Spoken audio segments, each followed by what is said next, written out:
Hello student, welcome to भावी biochem classes में आपका स्वागत है। स्टूडेंट, जैसा कि हम पढ़ रहे थे ह्यूमन रिप्रोडक्शन चैप्टर में, हम डिस्कस कर रहे थे स्पर्मेटोजेनेसिस के प्रोसेस के बारे में। ध्यान देना, जो कि हमने अच्छे से स्पर्मेटोजेनेसिस को समझा था। अगर आपने स्पर्मेटोजेनेसिस वाला लेक्चर नहीं देखा है तो वाला लेक्चर देख लेंगे। हमने गैमेटोजेनेसिस के कॉन्सेप्ट को तक डिस्कस करा था, साथ के साथ हमने स्पर्मेटोजेनेसिस पर फोकस किया था डिटेल में।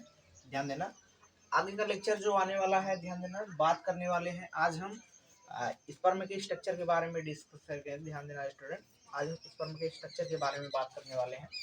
There are the most important structure. बात करें, ये आपको जो बनाया गया diagram, these are the structure of sperm. और एनसीईआरटी डायग्रामेटिकली भी ध्यान देना, ये एनसीईआरटी का डायग्राम है। मोस्ट इम्पॉर्टेंट डायग्राम्स, ध्यान देना, कंपटीशन में पूछा जाता है कभी। तो इस डायग्राम में आपको दिखाई क्या दे रहा है, ध्यान देना। फर्स्ट ऑफ ऑल, जब हम बात करते हैं स्ट्रक्चर ऑफ स्पर्म की, तो स्पर्म के स्ट्रक्चर में दो तीन चीजें कॉमन दिखाई देती है। ध्यान देना, एक तो उसका हेड वाला पोर्शन दिखाई देता है, दूसरा नेक वाला पोर्शन, देन बीच वाला पोर्शन जिसको मिडिल पीस कहा जाता है, देन आगे की तरफ क्या होता है, नीचे की तरफ लास्ट में जो होता है टेल वाला भाग होता है, जिसको पूछ कहते हैं, पुच्छ कहते हैं। ध्यान देना, तो कहने का मतलब यहाँ पे स्पर्म के स्ट्रक्चर में हर एक चीजें पाई जा रही हैं। जो जैसे टेल का काम कुछ अलग है, मिडिल पीस में माइटोकॉन्ड्रिया वगैरह पाए जाते हैं जो स्पर्म को एनर्जी प्रोवाइड करते हैं, to provide the energy that is the movement for locomotion.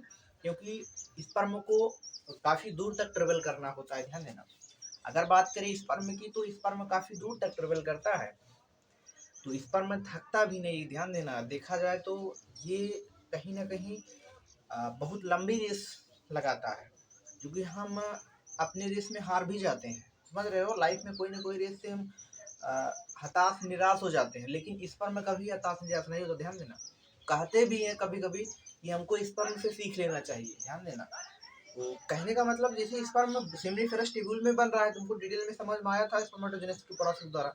अब वो जो सेमिनिफेरस टिब्यूल में स्पर्म बन जाता है, बनने के बाद उसको बहुत लंबी दूरी तय करना होता है। ध्यान देना, वहां से बन के तुम्हारा स्पर्म जो जाता है कहाँ पे जाता है, स्पर्म सेमिनिफेरस ट्यूब्यूल से होते हुए वास एफरेंसिया रेटी टेस्टिस से होते हुए कहाँ पे जाएगा, एपिडिडाइमस में जाके वहीं पे स्टोर पड़ा रहता है। ध्यान देना, स्टोर पड़ा रहता है, वहीं पे स्टोर इकट्ठा रहता है, और उसके बाद ये आगे बाहर निकलता है। बाहर कब निकलता है, एपिडिडाइमस में पड़ा रहेगा।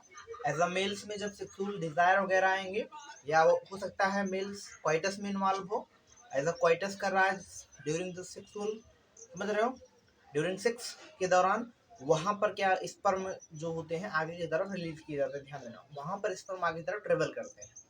ऐसा बात करें, जो सेक्सुअल डिजायर वगैरह के दौरान during there are the masturbation, जो कि काफ़ी कॉमन है आज के दौर में। आप देख पा रहे हैं कुछ लोग इससे काफ़ी मतलब एडिक्टेड भी हो गए हैं, जो कि इसका एडिक्शन काफ़ी गड़बड़ है। ध्यान देना, एडिक्शन काफ़ी गड़बड़ हो सकता है मास्टरबेशन का। नॉर्मल तो ठीक है, लेकिन इसका एडिक्शन बहुत गड़बड़ हो सकता है। ध्यान देना स्टूडेंट, तो कहते भी हैं हमारी सेक्सुअल एनर्जी को हमको बचा के रखना चाहिए, तो ऐसा नहीं एकदम से बचा के रखना चाहिए। तो कहीं ना कहीं ये जो स्पर्म होता है, तो समझ रहे हो, इसको निकलना भी बाहर जरूरी होता है, अपने आप निकल जाता है।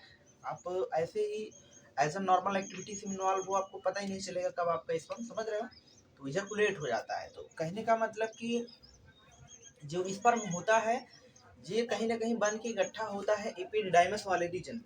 जब एपिडिडाइमस वाले भाग में इकट्ठा हो जाता है, तब आगे की तरफ ये कहाँ पे ट्रेवल करता है, वास डिफरेंशिया से होते हुए। ध्यान देना, वास डिफरेंशिया से होते हुए आगे की तरफ कहाँ पे जाएगा, आगे की तरफ सेमिनल वेसाइकल यानी कि वाले रीजन में, जिससे दो तीन ग्लैंड्स की सेक्रेशन मिलती है। ध्यान देना, वहाँ पे तुम्हारा जो ग्लैंड सेमिनल वेसाइकल, जिसको prostate glands, Cowper's gland, bulbourethral glands, ये सब ग्लैंड वगैरह मिल करके क्या करती हैं, सीमेन प्लाज्मा का फॉर्मेशन करती है।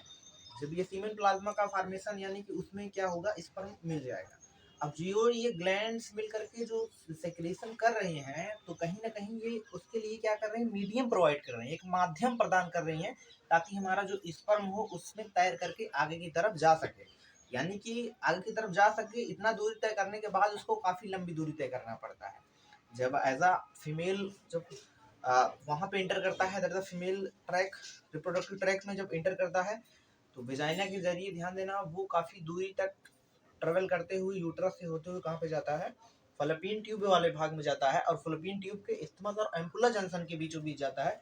अगर उसको सेकेंडरी oocyte मान लो रिलीज हुआ है, ओव्यूलेशन हुआ है, तो वो फ्यूज कर जाएगा, समझ रहे हो, कोई ना कोई स्पर्म फ्यूज कर जाएगा, तो वहाँ पे फर्टिलाइजेशन की प्रक्रिया हो जाएगी। अगर नहीं फ्यूज किया, अगर नहीं सेकेंडरी oocyte आया, तो वहीं पे डिस्ट्रॉय हो जाएगा, खत्म हो जाएगा। ध्यान देना, हताश निराश होकर खत्म हो जाते हैं बेचारे।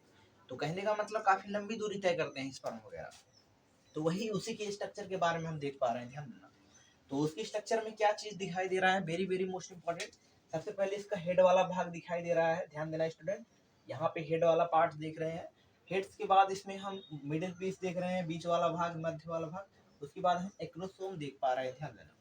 जब हम बात करते हैं इसमें पूरे की पूरी स्पर्म के स्ट्रक्चर में हम देख पा रहे हैं, इसमें प्लाज्मा मेम्ब्रेन की एक झिल्ली पाई जा रही है, these are the plasma membrane, जो कि यहाँ पे देख पा रहे हैं क्या है, प्लाज्मा मेम्ब्रेन है।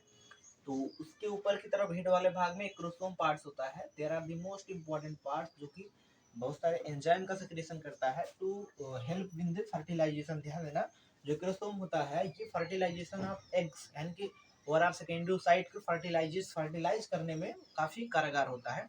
तो क्यों कारगर होता है, क्योंकि जो एक्रोसोम होता है ये क्या करता है, कुछ सर्टेन एंजाइम क्या करता है, सेक्रेट करता है। हाइड्रोलिज एंजाइम जो होते हैं यहाँ से सेक्रेट होते हैं एक्रोसोम, जो कि उसको पेनिट्रेट करने का काम करता है। ये that is the penetration of egg. Egg की जो मेम्ब्रेन होती है, जोना पैलुसिडा कोरोना रेडिएटा की जो मेम्ब्रेन होती है, उसको क्या करता है, वो पेनिट्रेट करके अंदर की तरफ इंटर करता है। जब इंटर करता है तब जाकर के अपना केंद्रक उसमें छोड़ देता है। उसको फर्टिलाइजेशन के प्रोसेस में समझेंगे, ध्यान देना। तो ये एक्रोसोम वहाँ पे काम करता है। आगे यहाँ पे देख पा रहे हैं इसका न्यूक्लियस है containing for the chromosomal material. ध्यान देना, यहाँ पे बीच में न्यूक्लियस पाया जाता है, केंद्रक पाया जाता है, जो कि क्रोमोसोमल मटेरियल को कंटेन किया रहता है यहाँ पे, यानी कुल मिलाकर के इसके क्रोमोसोम के मटेरियल पाए जाते हैं। ध्यान देना, इंपॉर्टेंट है। दीज आर दी सेंट्रियोल वगैरह यहाँ पे देखे जाते हैं न्यूक्लियस में, जो कि वही सेंट्रियोल आगे चल के कहाँ पे जाएगा, जब सेकेंडरी उस साइड को फर्टिलाइज करेगा, तब जाकर के उसको हम प्रॉपर क्या बोलेंगे, एग बोलेंगे, तब जाकर प्रॉपर अंडाणु बोलेंगे, जो कि स्पर्म जाकर फर्टिलाइज करता है, तब बोलते हैं। ये वाला जो भाग देख रहे हैं, नेक वाला भाग, यहाँ पे जो बीच में नेक वाला भाग इस तरीके से हेड के नीचे की तरफ नेक वाला भाग होता है, और बीच में देख ही रहे हैं मिडिल पीस है, और मिडिल पीस यहाँ पे देख पा रहे हैं इसके अंदर की तरफ काफी डॉट डॉट में जो दिखाया गया है, बहुत सारे क्या पाए जा रहे हैं, माइटोकॉन्ड्रिया पाया जा रहा है, जो कि ये क्या करते हैं, टू प्रोवाइड द एनर्जी, ये एनर्जी प्रोवाइड करते हैं। ध्यान देना, एनर्जी सोर्स प्रोवाइड करते हैं for the swimming of sperm. Sperm को तैरने के लिए यानी स्पर्म को गति करने के लिए एनर्जी प्रदान करता है कौन, mitochondria. Very very most important, ध्यान देना। लास्ट में तुम्हारा जो दिखाई दे रहा है, दीज आर द टेल वाला भाग, जो कि लोकोमोशन में मदद करता है, मूवमेंट में मदद करता है। That is the structure of, that is the complete structure of sperm. ये स्पर्म का एक कंप्लीट स्ट्रक्चर हुआ करता है, वेरी वेरी मोस्ट इंपॉर्टेंट, ध्यान देना। स्टूडेंट यहाँ पे एनसीईआरटी का कुछ मोस्ट इंपॉर्टेंट पॉइंट्स हमने यहाँ पे लिखा है। यहाँ पे बताया जाता है, ऐसा कहा जाता है, the human male ejaculate about the 200 to 300 millions of sperm. Very very most important, यानी कि एक बार इजैकुलेशन में बात करें, जो स्पर्म में बाहर रिलीज किए जाते हैं, लगभग 200 से 300 मिलियन स्पर्म रिलीज किए जाते हैं। ध्यान देना, 200 से 300 मिलियंस का मतलब यहाँ पे समझे तो 100 मिलियन बराबर 1 करोड़, 200 मिलियन बराबर यानी कि 2 करोड़ से 3 करोड़ स्पर्म। ध्यान देना, एक बार में मतलब कि एक बार जब इजैकुलेशन होता है वहां पर रिलीज किए जाते हैं। बहुत इंपॉर्टेंट फंडा है, एनसीईआरटी में ये डाटा दिया गया है, पूछे भी जा सकता है एक बार में कितना स्पर्म इजैकुलेट किया जाता है, एज अ 200 to 300 मिलियन, यानी कि 2 करोड़ से 3 करोड़ स्पर्म जो होता है एक बार की इजैकुलेशन में रिलीज किया जाता है। और ध्यान देना, खास बात क्या है इसमें, खास बात यह है ड्यूरिंग क्वाइटस के दौरान, या समझ रहे हो, क्वाइटस के दौरान रिलीज किए जाते हैं। और खास बात इसमें क्या है, ध्यान समझना, नॉर्मल फर्टिलिटी के लिए केवल 60% स्पर्म इसमें ऐसे होते हैं। ध्यान देना, यानी कि 2 करोड़ से 300 करोड़ में लगभग 60% स्पर्म ऐसे होते हैं, ध्यान देना, जो कि नॉर्मल शेप साइज के होते हैं, जिसकी शेप साइज क्या होती है, नॉर्मल होती है, नॉर्मल फर्टिलिटी वाले होते हैं। लेकिन 40% must have this so vigorous motility. ध्यान देना, लगभग इसमें 40% ही क्या होते हैं, बहुत ही विग्रस मोटिलिटी शो करते हैं। विग्रस मोटिलिटी का मतलब कि जो 40% होंगे वो काफी तेजी से रन करेंगे, समझ रहे हो, काफी तेजी से वो आगे की तरफ जा पा रहे होते हैं, समझ रहे हो। लगभग कितना, 40%, याद रखें 14%, लगभग 40% ही वो विग्रस मोटिलिटी वाले होते हैं। बहुत ही इम्पोर्टेंट डेटा है जो कि आपके एनसीईआरटी बुक्स में दिया गया है, स्टूडेंट ध्यान देना। तो ये बात रही स्पर्म की कहानी के बारे में, ध्यान देना। आई होप आपको अच्छा समझ में आया होगा स्पर्म के स्ट्रक्चर के बारे में। कोई डाउट्स हो तो कमेंट्स करेंगे। अगर आप वीडियो के लास्ट तक बने हैं तो लॉट्स ऑफ थैंक्स स्टूडेंट। बहुत कम लोग होते हैं जो वीडियो के लास्ट तक बने रहते हैं। Thanks for watching video students.